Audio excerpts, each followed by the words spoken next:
There we go.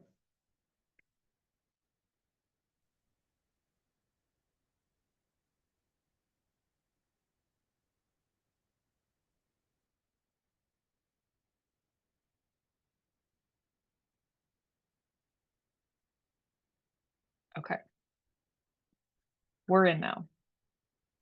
Oh, good. Well, if we're in now, where were we before? That's the feels like the very existential question. But I'm glad that the 30 of us can traverse it together, and we're all still here, it looks like. Yes.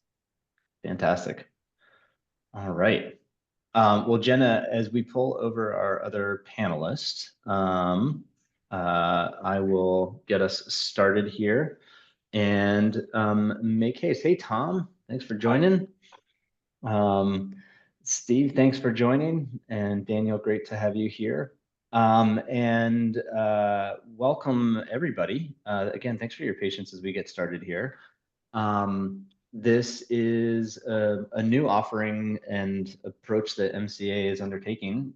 So appreciate everyone working with us as we work through some glitches in this first time out. But for those who I haven't met, though I recognize most names here, Andrew Butcher. I serve as president for the Maine Connectivity Authority. And I'm really excited to welcome you all to a discussion today around comprehensive connectivity and really a discussion around that kicks off really what will be a new, we hope to be a new and ongoing series through MCA's resource exchange, really as an opportunity to sort of drill into a number of different issues that many of us are working on and are reflecting a number of priorities and giving us space to both create some shared learning and some general updates as to work in motion and plans for the future. So appreciate everyone making the time. And as I look at the participant list, I just want to highlight real quick how lovely it is to have such a diverse representation of the partners and collaborators with whom we work with across the board. I mean, as I'm looking at the list, I see participants from the regional and Wabanaki broadband partners, our Digital Equity Alliance partners, the participants in the interagency broadband working group. I see participants in the utility pole data and performance working group. I see legislators, I see nonprofit entities, I see other quasi entities. I see general counsel here.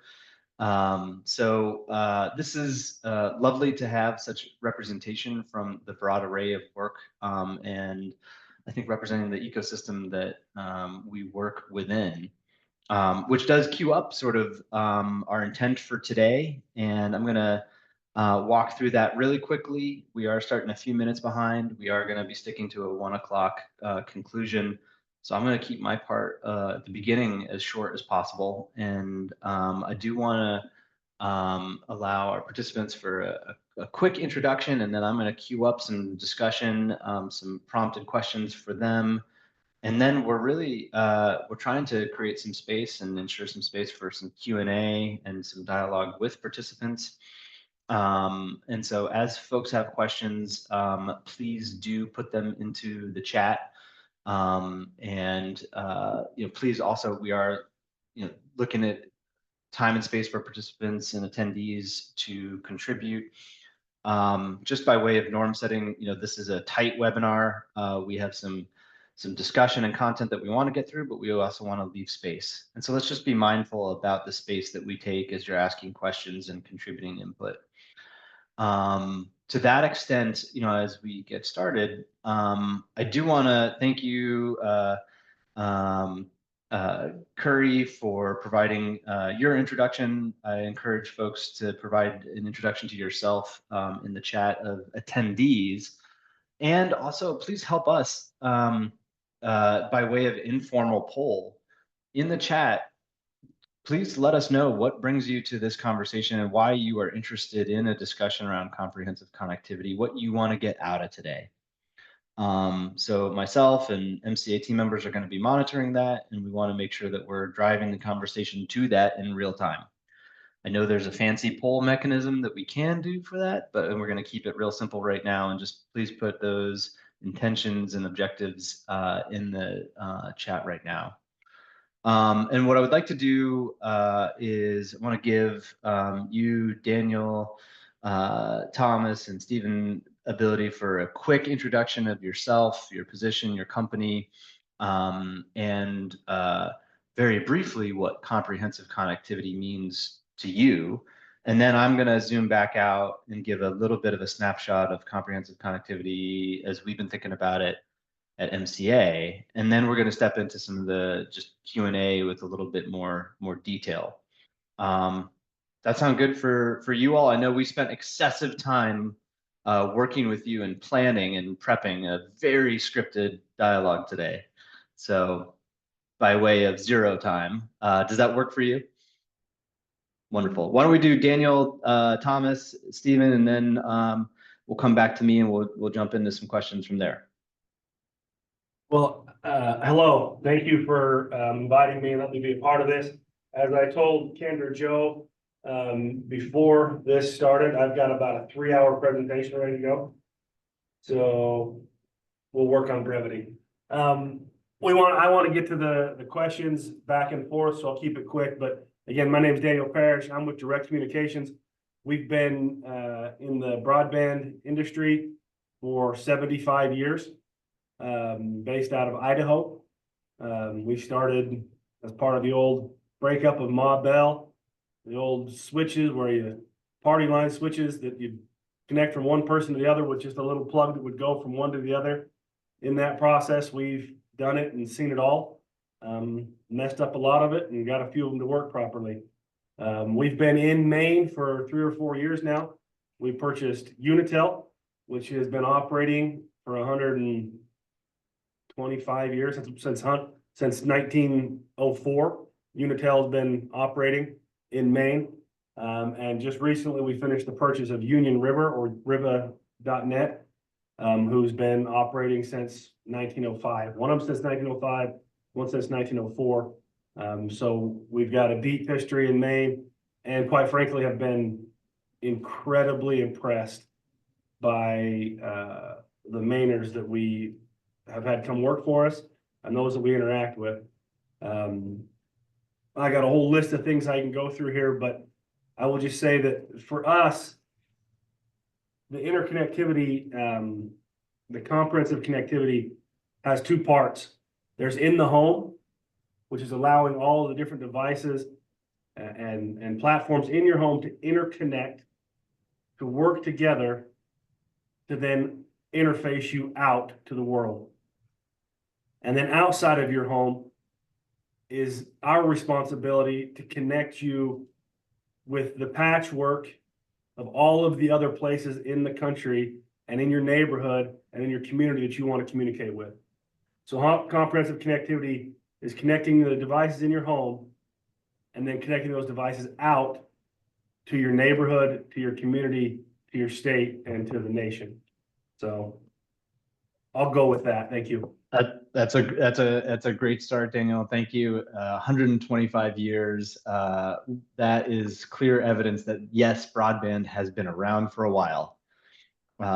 Fortunately, the BEAD program has not taken quite that long. So I Feel like it some days. I had a full head of hair when the BEAD program started. Tell me about it. All right, Thomas, we're gonna go to you, and then to you, Steve. So Tom Kirby, I'm the president of Outer Reach Broadband.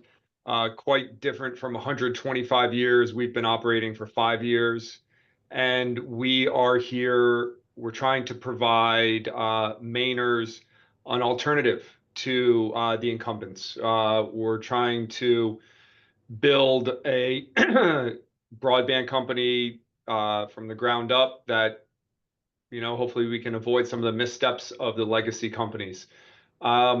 Comprehensive connectivity, I had a slick answer ready to go, but Daniel nailed it. So I'm not going to step on that. I think I agree with what he said 100%. And yeah, it was well said. Wonderful. Thank you. And Stephen, to you. Hey, thank you for, having me here. Broadband and connecting our communities is very important to myself and SCS Communications. we're a utility contractor, so we work for many providers, as well as many housing authorities and different folks like that, and working through their connectivity needs. To me, really a big part of all of the comprehensive connectivity revolves around the needs of the folks in our community, and that's for education and telehealth and entertainment and banking and all these things that are necessary today that are happening online. And, I think that what I see in my travels and my experience is that we need to get more education out to our communities. There seems like there's a lot of people that still don't understand all of what's going on with this. And I think we can do better to improve that education into our communities. One thing I didn't ask any of you, but I think it's actually kind of helpful into speaking to some of the reason why we asked for you to join some discussion today. Each of you represent some similar and some overlapping either type of technology or operating model, and are participant with some aspect of MCA programming and investments. Do you mind just giving like a really quick lightning round between you all as to the primary technology or the blend of technologies that you all incorporate into your business model and the way in which you're working with MCA? And why don't we continue, Daniel, Tom, Steve? Okay. Well, the initial answer is we do all of it, have done all of it. And like I say, we've done some of it well, and some of it we've learned from and don't do it anymore.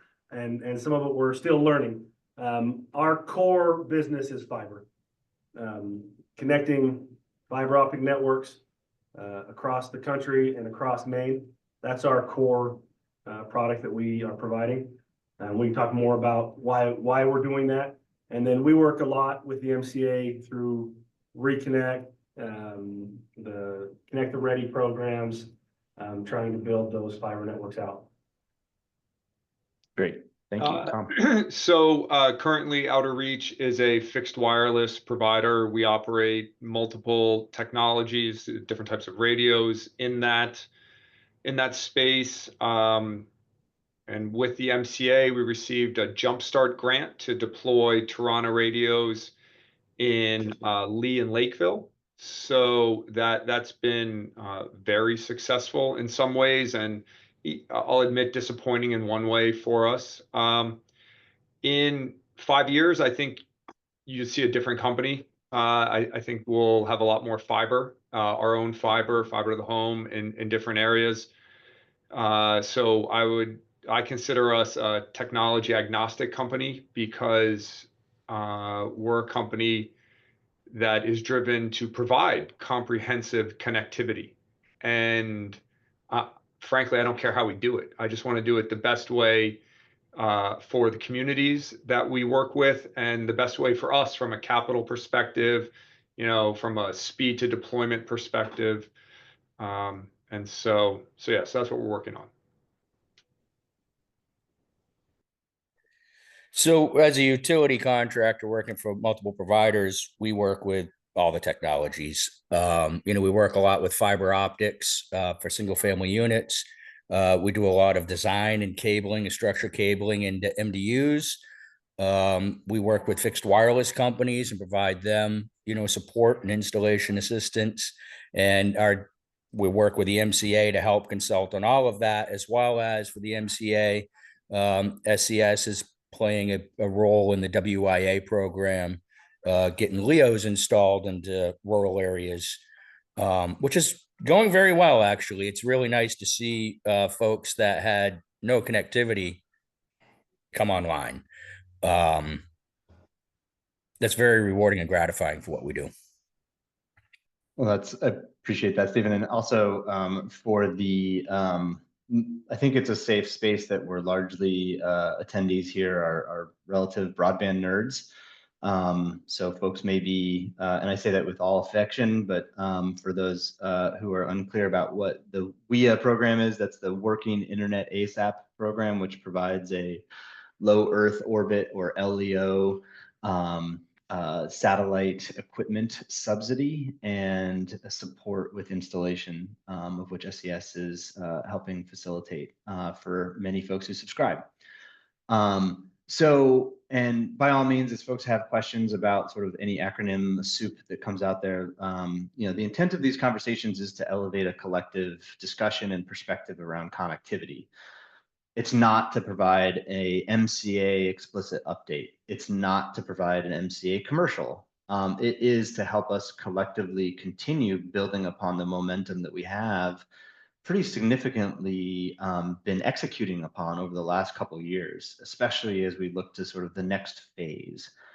And so today's conversation, you know, sort of is the handle of comprehensive connectivity, which has, I think, been an important focus for us as an organization as we think about really integrated technologies that are the most appropriate for different places with different needs.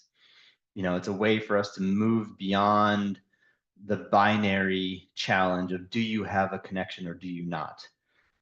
It's a way to enable competition. It's a way to ensure that no one is left in the digital dark and is ultimately expanding options for making sure everyone is included in the digital economy and digital society. So that's why for, you know, MCA, you know, you all, Daniel, Thomas, and Stephen represent this sort of like really ideal lens of comprehensive connectivity. We've got, you know, fixed fiber to the premise, regional scale programs and partnerships with direct communications. We've got a trial of some new technologies and a hybrid fixed wireless and fiber to the premise approach with outer reach, and a sort of multiple type of technology and support with LEO installation with SES. So just the three of you represent a lens of some of the comprehensive connectivity in place. And so for us, last thing I'll say, and then I'm gonna spin it back to you all, in that earlier this week, I had the pleasure of sitting with NTIA leadership and BEAD program leadership, and you know, I think received some very nice feedback from members of that staff and administration around our approach to comprehensive connectivity around last mile solutions, and was helpful to sort of put in perspective. That's also why we are investing in middle mile. That's why we invest in place-based programs and partnerships, and have a human-centered orientation. And so we want to give time and space for this, and to elevate the conversation and to have you help us understand, especially from a technology standpoint for last mile services. Can I ask for you all to, and actually, Tom, I'm going to start with you, and then we'll go to you, Stephen, and then you, Daniel. Give us a sense of, you know, at a high level, primary attributes of the services that you support for last mile connectivity. What do you need to be successful with those attributes and those technologies? And, you know, Tom, you've already alluded to some of the both challenges, limitations, and evolution, but very much represent this sort of, like, my understanding, by design, a comprehensive orientation with the business model that you all work with. So yeah, primary attributes of services and technology, and limitations and challenges. Yeah, thanks, Andrew. So fixed wireless, I think everybody has to know from the beginning that fixed wireless in Maine certainly cannot provide comprehensive connectivity. Let's be realistic. There are lots of trees and there are topographical challenges in Maine's terrain. So we started our company wanting to provide ubiquitous coverage in communities and had a certain amount of capital to do it. So from the beginning, we have wanted to marry fixed wireless and fiber to the prem as a way to bring ubiquitous coverage to communities, accepting the limitations of fixed wireless, using the benefits of it, which are many, frankly, and then using the benefits of fiber to the prem, which again are many. So, and this, I think, was somewhat unique at the time. It's certainly not unique now. You have all the big cell phone companies offering fixed wireless, and that space is growing very quickly across the United States, but it really wasn't 5 years ago. So we're using Tarana radios in our partnership with the MCA and in most of our other networks. Tarana is a wonderful company that delivers the best product on the market. We are able to deliver speed packages or throughput packages of 400 megabit per second download speed and 100 megabit per second upload with 30 milliseconds latency to customers up to 3 miles away from our towers. Now, you can't shoot through a forest to get there. You need to have the right topography, but you don't necessarily need line of sight. So what does that mean that we need? It means we need a cell phone tower. We need a vertical asset. And you could use a water tower if you wanted to cover a neighborhood. But we're really limited to areas that have reasonable cell phone connectivity, or at least towers, and some height to those towers. And that's really key because you want to be shooting your signal down on the home instead of skimming across the treetops. So, this leads to other interesting things, and we can talk about BEAD and how fixed wireless could apply for BEAD, but that's probably another discussion. So, Tarana has been a huge leap forward. I think much of the country is catching on to this great product, and fixed wireless, separate from fiber, allows you to deploy a network in 3 to 4 months. A fiber network takes a lot longer. So with fixed wireless, we can be on a tower and up and running in 4 months, and delivering connectivity to not 100% of the community, but maybe 50 to 60% of that community. So it's not a comprehensive solution, but it's a partial solution. Tom, I really appreciate that. And the worst thing about this conversation today is that we have, by design, an hour at most to talk with all of you, when really we could be able to talk with each of you for an hour at least. So that'll be hard. I'm going to try to keep, Tom, that was a great level of overview in a short period of time. One quick follow-up for you. Can you, I know many folks may be familiar with the Tarana technology. Most of us, myself included, are not technologists. Can you give like a very high level quick snapshot of like what is so unique and new and compelling about that type of technology? Yeah, it's not necessarily the radio that's on the tower that is light years ahead of other companies like Nokia or Ericsson. It's the radio at the home that is shooting the signal back to the tower that is light years ahead of what Nokia and Ericsson produce. And they again, I'm not a technologist. I was a history major and poli-sci major, so kind of putting it all together as I go. But they have a way of beam forming and pulling signal from pulling weaker signals together to make one strong signal to send it back to the tower. And 30 milliseconds latency is absurdly fast.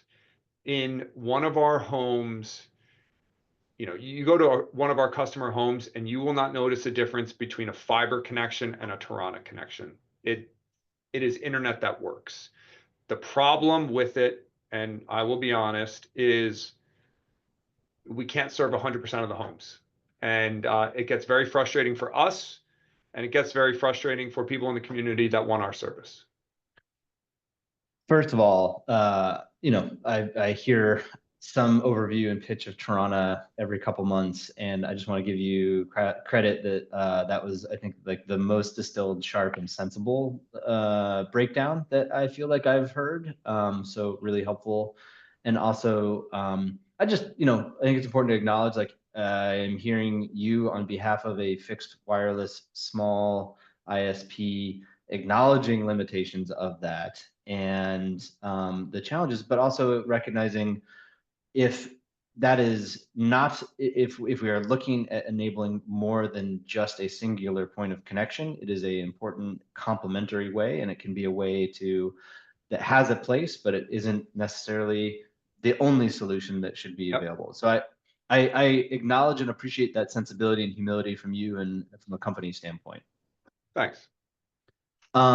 Stephen, this is actually, I think, a good lead into you, into, I think, help us get a sense of some of the primary attributes of your services and the technologies that you all specialize in helping implement. Because I heard, of course, there's the LEO installation support, but then there's the tower equipment installation and management as well. Give us a sense of the type of work that you all do and the limitations and or challenges that you encounter. Thank you. Well, I'll continue on a little bit with the fixed wireless side. SES has experience, some experience with the Toronto gear, and I'll advocate that technology really is game changing. We've also helped deploy a fixed wireless solution covering Washington County over the course of a few years that really taught us a lot. And that was more of an LTE type technology. So it didn't have the robustness of Toronto, but similar limitations. What was astounding by that, though, was you were looking at an area that didn't have connectivity. It didn't have mobility or connectivity. And, just seeing Mainers get connectivity for that first time and see them light up, and hold their phone up and go, look, this YouTube video is actually playing, was remarkable.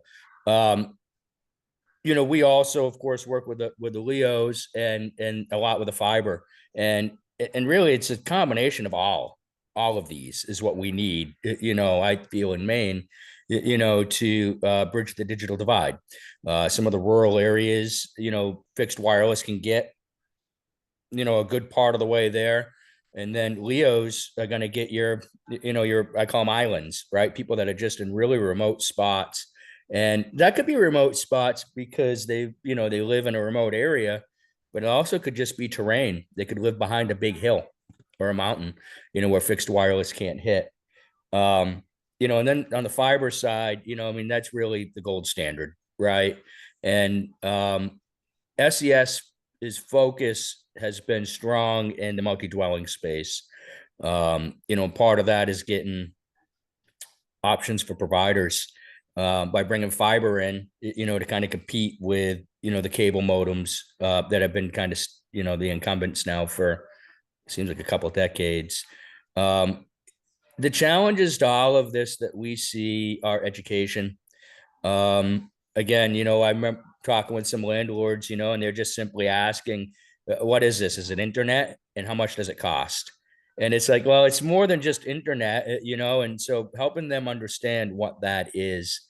And another limitation I'm finding on the LEO side is in some of these rural areas, the price point for the monthly recurring cost is pretty steep, especially for people that haven't had, broadband budgeted, right? So some folks, they get it and they're able to capitalize on that, right? By having that connectivity that, but some of these folks are just, they've been disconnected, if you will. It's a tough bill, a monthly bill to swallow. You're touching on a couple things that compels me to drill in here. So thanks, and thanks, Daniel, for your patience as I want to come to you in a minute.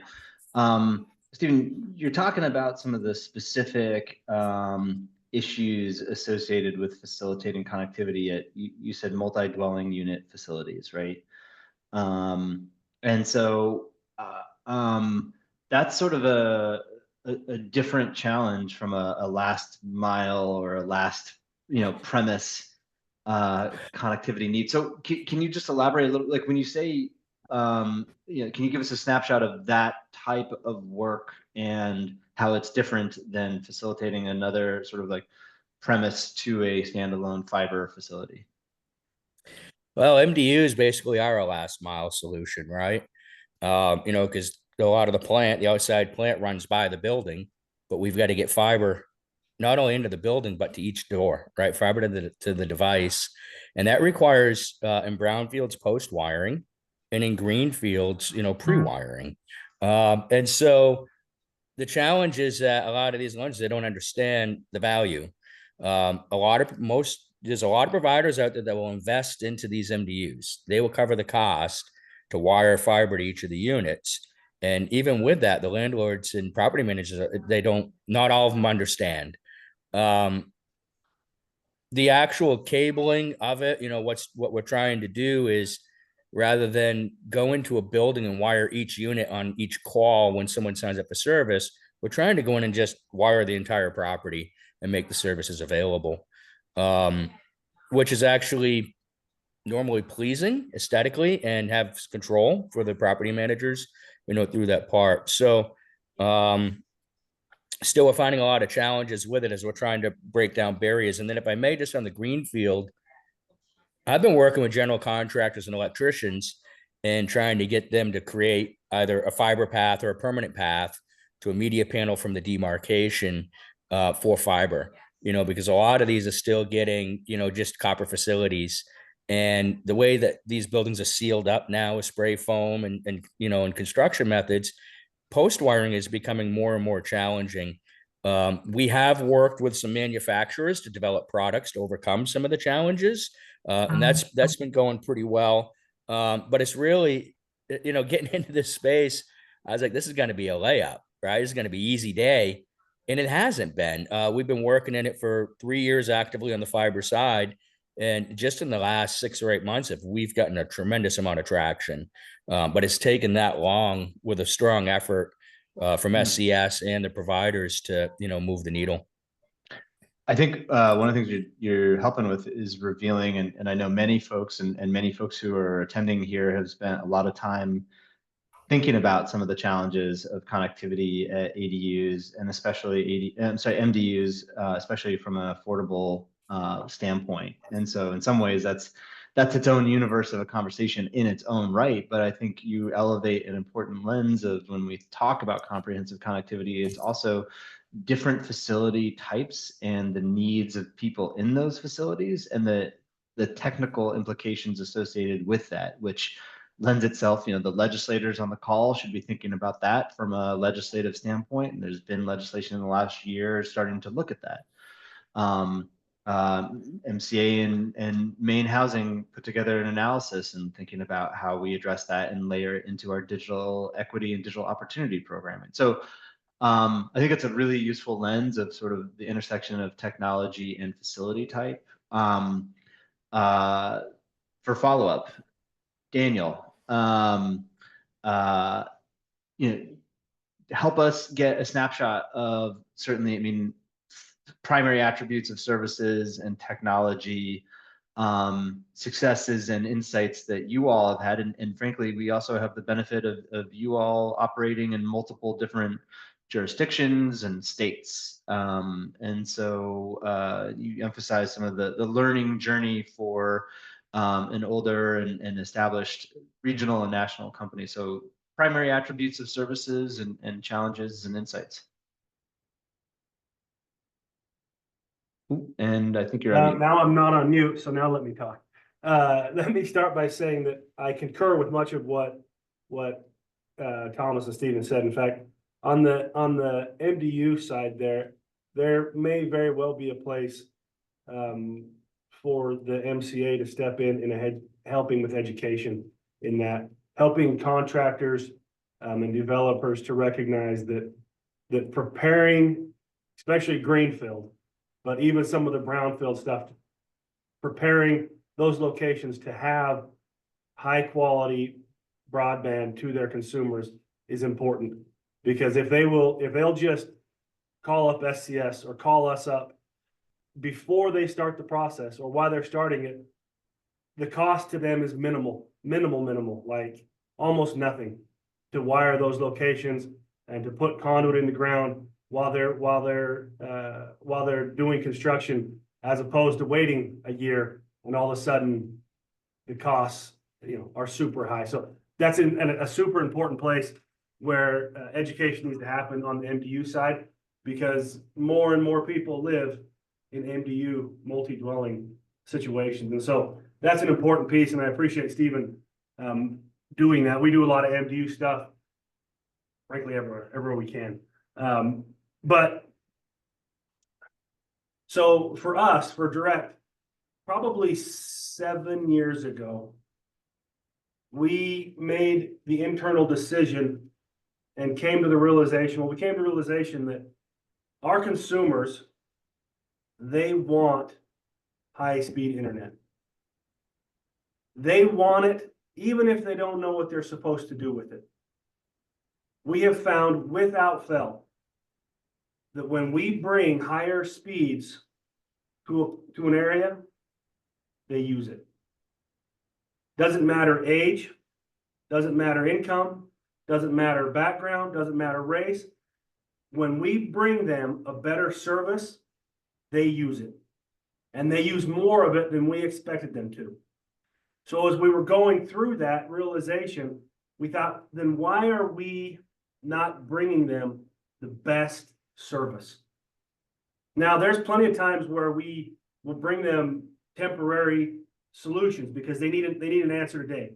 And like Thomas talked about, sometimes a fiber solution takes time. There's all of these permitting issues and construction issues and financing issues. So we'll bring them a temporary solution, something that can get the job done today. But we know that we need to build them. 5 years ago, if we had a customer that was ordering a 25 meg solution from us, that was fast. Today, we're offering 2 gig speeds, just offering them, and people are taking them and using them, right? And they're utilizing all of that speed and all of that data and the incredibly low latencies. I mean, our base package now, we still offer a 100 meg package because we have contracts that say we're supposed to, but our base package is 300 meg. 300 meg symmetrical, and people want it and they use it. So we made this realization that why not jump them ahead in technology as fast as we can. That's why we focus on fiber. Right now, we've got about 7,300 locations in Maine that we are somewhere in the process of connecting, contracting, agreements signed to bring fiber to all of those locations. Now, there's all kinds of issues that creates with timelines and costs, and not every location costs the same to get to, because some places are, a mile and a half off the road. And so that's tough and that's difficult. And that becomes important for us to have good partners that we're working with. Go back in history and you look at the Highway Act that built highways across America. And that was an absolute boom to the whole country. Except for there was some locations that didn't get the highway to them. Or more directly, the interstate came later. We've all seen cars, right? We've all seen Radiator Springs, who, when the interstate was built, all of a sudden they dried up because the highway didn't come to them anymore. This broadband that we're building, this comprehensive connectivity we're talking about, it's the opportunity for Radiator Springs to be connected to the world. Prospect, right now, Prospect has lost their elementary school. Well, if we can bring them high-speed, 50-year solutions, fiber optic solutions to their community, so that we can keep people in Prospect working from home for us, for JetBlue, for Google, for Amazon, all of a sudden we can turn that to where if 3 people a year stay in Prospect working, they can get back their elementary school. Waterville can keep their hospital open, right? And so this is transformative stuff. And so for us, the reason we're so focused on fiber is it is the 50-year solution. Today I can bring 2 gig on fiber, symmetrical. But tomorrow I can bring 10 gig. And when the demand blows my mind, the demand will come. But when the demand comes for higher than that, We can do that on fiber. And we can then use the patchwork quilt that is broadband to allow other services to do their part too, to fill their piece of that patchwork quilt, because the cell companies can buy data from us on our fiber network. The wireless guys can use those connections to do their part, to connect people, to get them connected fast. We've got to build those bones, those highways that connect Radiator Springs. They've got to be built on a 50-year solution, not a 5-year solution. And that's why for us, we're so focused on building fiber and getting out as far and wide as we can. Daniel, this is excellent, and prompts many questions, and frankly inspires the realization that what we probably should do in the future is ask people to think about their the animated movie that most inspires them for connectivity purposes. I had not thought about cars in Radiator Springs. I would post a link, but I feel like I probably shouldn't be promoting a particular movie. That said, I get what you're saying. If folks haven't seen it, it's when you said, have you seen Cars? Yes, I have seen a car. I get what you're saying. 2 quick points of follow-up, and then keep in mind, time's going to be a factor. So just, you mentioned 2 things I want to really drill into for quick reaction. One, you mentioned the sort of 2 gig now, 10 gig soon, or in the future. Can you elaborate from a technology standpoint, like what is it for you all that enables that level of progression, and what is useful for folks to be thinking about from an evolution of technology standpoint? Sure. So I am definitely not a technologist, right? So with that caveat, when we build our networks, we build our fiber networks, we build them 2 gig now, 10 gig scalable. And that scalable comes, and my IT guys are probably listening and they're going to lose their minds when I say stuff like this, but because it's probably wrong. But, and I see Steven smiling because he probably know I'm full of stuff too, but we can change out cards and the electronics in the cab, in the central offices where there's this hub that the fiber comes into, the data comes into, and then it splits out and runs out to wherever it goes. And then it comes back up those little roadways, back to this central office, and then down this big highway. In those, there's electronics, or optics, they call them, right? They're electronics that read the data and split it out. Don't laugh at me, Stephen. Just because you know that my stuff's pretty. Let's go with endpoints, right? Let's just go with endpoints. Endpoints. But in there's these cards, right? The stuff that allows it to run at certain speeds, because fiber optic is glass. There's no limitation to what it can do, other than the technology we put it on there. So when we build it, we put in electronics. They're 10 gig capable when scaled up by the cards that are inside there, right? So it's expensive. It's still expensive upgrade from 2 gig to 10 gig, right? But if you build it right, you can avoid much of the electronics that go in there, right? And so the upgrade becomes immediate. We can do it, in a night. We can upgrade from a 2 gig network to a 10 gig network that then can be delivered to all of the endpoints, right? At the end of the rows. And we can do that by replacing cards that are much less expensive, or optics that are much less expensive than the whole cabinet itself would have to replace. How about that for a rough answer? I think it's helpful, and I think even more so useful illustration. There's always a collective wisdom to leverage. A resident Ralph Rex the Internet embodiment. Ruben Marr, I think, put it well in the quote here.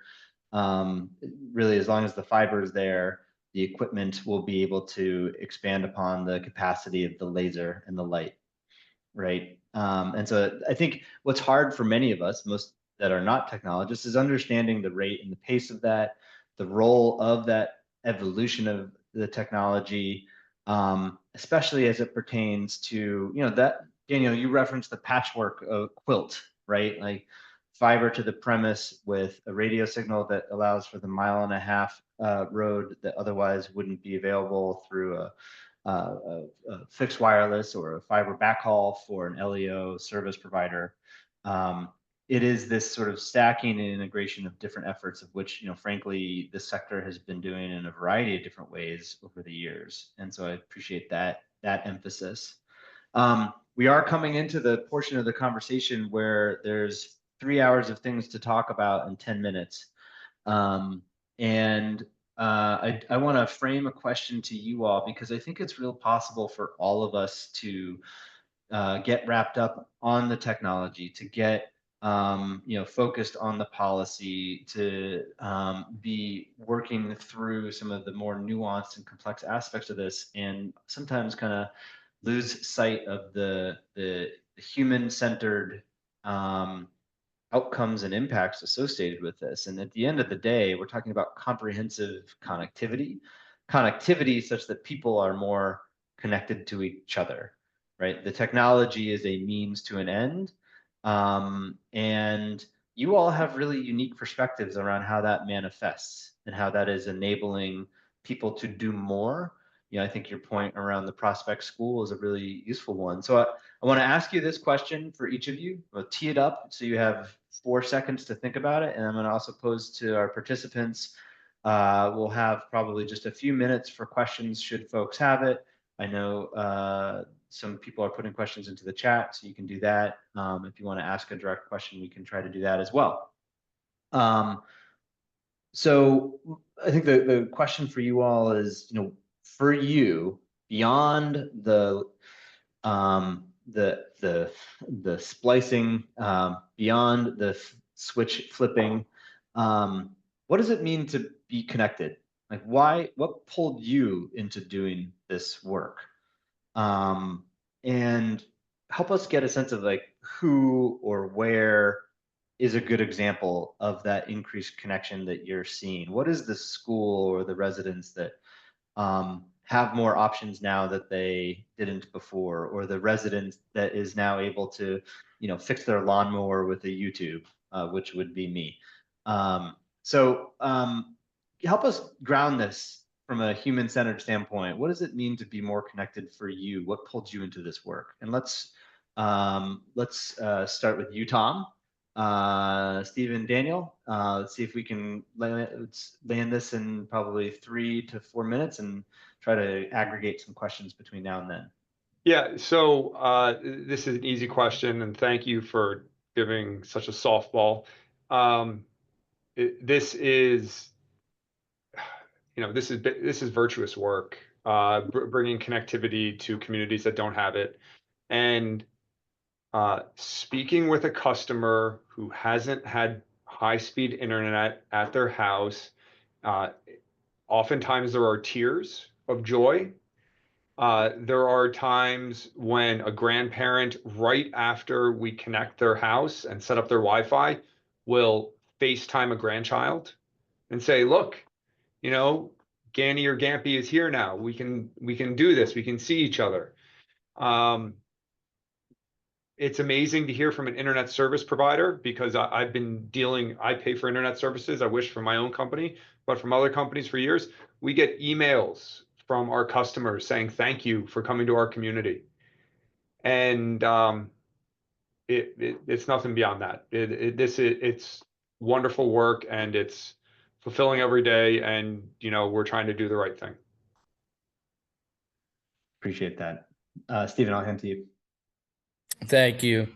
And I'll say that when I started in this, internet wasn't really commonplace, so I've been with it throughout and just seen the impact that it's had. But really, probably what really rolled up my sleeves, especially in the MDU and affordable housing space, was COVID. And I worked to put up wireless hotspots and had a lot of conversations, and, we got a lot of people connected, and particularly education. There was a lot of kids that didn't have connectivity at home. And I think there was somewhere around 150 students in Sanford alone. They couldn't go to school, right? And, and that right there was something that not only do we need, better internet and affordable housing and then MDUs, we need options, right? They need to have options. And so that really was a driver for me. Options. Yep. Wonderful. Daniel, I'll hand to you. This is a bit of a strange conversation at the moment because it's as important as Thomas said it was. And that sounds a little weird because we're for-profit companies, right? We're trying to make a buck. But he wasn't exaggerating when he says grandma's FaceTime their grandkids in Florida and cry. Like it's pretty awesome to be a part of. What I do every day and my team does every day is we work in the community to find the needs of actual individual communities and how we can help there and then how we can build something that will connect them. You're literally changing communities and lives by allowing them. Waterville is closing their hospital right now. And if you live in Frankfurt, how are you going to get a doctor to look at you? When it's major, you go to the hospital, right? You still got to go. But if you just have a cold, right? Or you stepped on a nail. If you've got good internet, you can set up an appointment. I did it for my son a couple of weeks ago. We had a problem with his finger. You can set up a call and they can get on the internet with you and they can look at it and they can assess it and they can write a prescription and you can go pick it up and you don't have to drive an hour and a half just to have a doctor tell you you have a cold or you need some penicillin, right? Or if you let them improve their life by getting a good paying job, working for Google or working for Amazon or working for me, because now they can do that at home, or they can go online and they can finish their bachelor's degree, which will allow them to change, literally changing people's lives. And for me, hey, I'm getting paid and it's great, but watching that happen, going to Brooks and having a meeting with half the town who's come out to celebrate, literally share some pizzas and celebrate the construction of a fiber to the home network in their town, because before that they had broadband. It's awesome. It really is. Makes us feel like we're firemen and policemen. We're medics, that we're saving lives. It's awesome. I'm just glad to be a part of it. Well, I appreciate that sentiment, and I want to acknowledge, even Amanda Pinkham from Mountain Limited is here, and for folks who didn't see her comment, made reference to her experience and recognition of the challenges and the needs for access to different communication mechanisms from a first responder standpoint, and the critical nature of that, and even more so illustrating the diversity of different service types that are necessary for public safety, public health. And I think as our economy diversifies and digitizes, that is so clear in whether it's emergency industries or legacy industries. And I certainly think that that's an area for us to continue to drill into. We knew this wasn't going to be a sufficient enough time in any way. And we also feel like, there's never the right time or enough time, but that's no reason to not be having some of the conversation. So very much appreciate each of you spending your time and helping us sort of add a lens of perspective to the notion of comprehensive connectivity and helping inspire and incentivize us to think even more about it. Thanks so much to all of you participants and attendees, both for your questions. We are going to be following up with you with a survey just to get a sense of how we can continue to shape and hone this resource exchange series. It is will be a useful time and space to talk through real-time issues, to point to some of the advancements and evolution in activities around the state. Presume in June, we'll be having a decent focus around digital opportunities and some of the unique partnerships taking shape along those lines. So stay tuned for that timing. So we started a little bit late. I'm going to do my best to make sure that we don't run over too long. We're at 1:01. I probably should get the hook here, but really appreciate your collective time, Stephen, Tom, and Daniel. Thank you all participants. And we will talk to you all soon. Thank you. Thank you. Bye now.